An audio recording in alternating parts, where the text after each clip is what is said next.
And do you know where he was going that day? To the church. He was going to church. No, don't get me wrong. I mean, that place had been abandoned for almost a year. But he was looking for his brother. At the church? Yeah, there'd been reports of, pretty brutal firefight up there.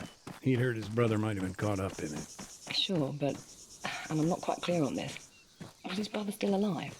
Honestly, I don't know. I don't think he knew either. Seems like he was on his way to find out. So, his brother, he was in the army? Yes and no. It's complicated. You gotta remember it was pretty chaotic back then. Of course. Okay, let's back up a bit. Sure. What complicated the situation? Just the history of it all.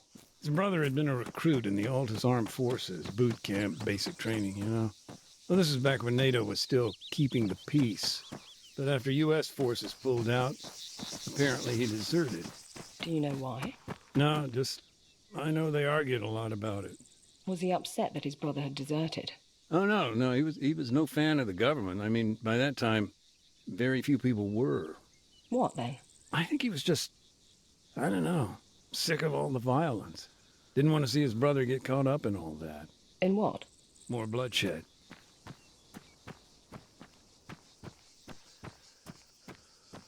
You say bloodshed? You mean with the guerrillas? Our, resident non-state actors. His brother had become dead set on joining the cause. I see. And that brings us to the church. The firefight? Yeah.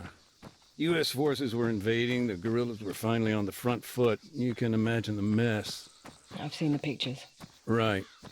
It was more than just that, though. All those competing factions, people just disappear in that kind of chaos.